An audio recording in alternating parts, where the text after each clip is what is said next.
All right, so you know the cars I'm talking about, right? Those old, kind of plain looking sedans you see everywhere. The ones with like a 250,000 miles on the clock, but they're still humming along like they just rolled off the lot. You see them all the time, and you just have to ask yourself, how on earth do they do that? Especially those older Japanese models. It's like they just refuse to get old. They just keep on trucking, piling on the miles without a single complaint. So what's the secret? What's their magic trick? While the wild part is, it's not just one single secret sauce. It's actually four totally different, almost philosophical ways of looking at engineering.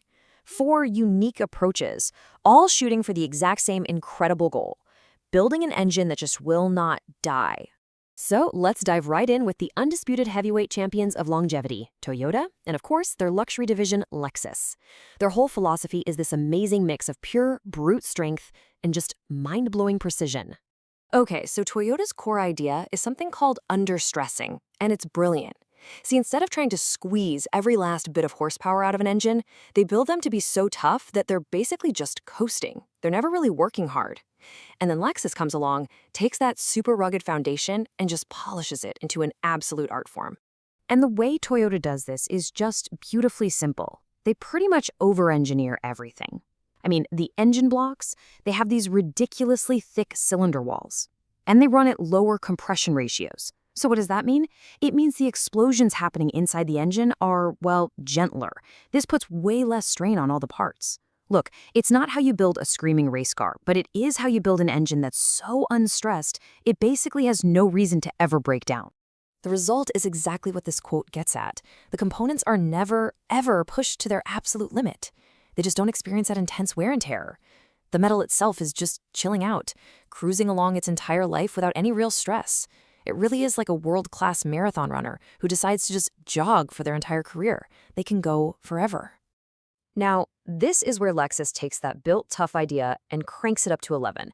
They add this layer of precision that is just, it's absolutely mind-boggling. Their goal sounds completely impossible, right? They want to make sure that the moving metal parts inside the engine physically never touch each other. I mean, come on. So how do they pull this off? Well, you can think of it as a flawless cushion. It's all about their machining tolerances, which is just a fancy way of saying how perfectly each part is made. They are so incredibly precise, we're talking microscopic levels here, that a permanent high-pressure film of oil is always between the moving parts.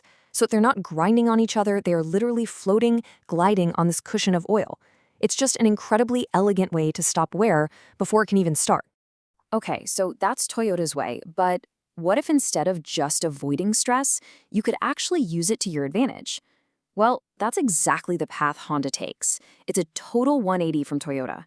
Honda's secret to lasting forever isn't about low stress. It's all about harnessing the incredible power of fluids inside their legendary high-revving engines.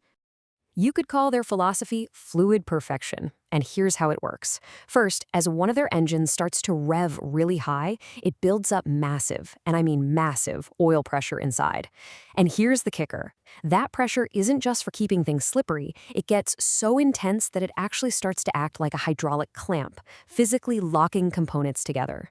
And the result of this? It's just genius. Think about it.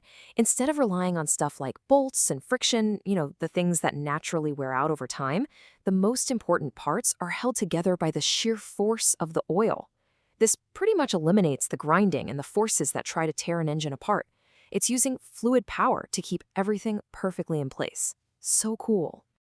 All right, next up we've got Subaru. Their philosophy isn't about building things super tough, and it's not about using fluid pressure. Nope. For Subaru, it's all about pure, elegant geometry. Their secret to lasting so long is literally built into the physical shape of their engine. And this all comes down to their famous boxer engine. Now, in a normal engine, the pistons are pumping up and down. But in a Subaru, they're laid flat, and they punch outwards, away from the center, at the exact same time.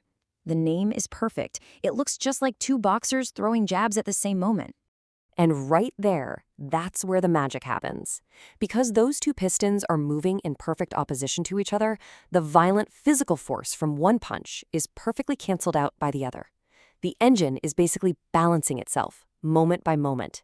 And this gets rid of the crazy vibrations that cause so much stress and wear in other engines. It is literally survival through symmetry. Okay, Our last philosophy comes from Nissan, and this one is a straight-up marvel of material science.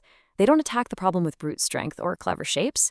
Instead, they go microscopic, engineering a perfect, untouchable surface inside the engine itself. Honestly, the tech they use here sounds like it's from a sci-fi movie. First, they use a plasma torch, a plasma torch, to spray molten steel.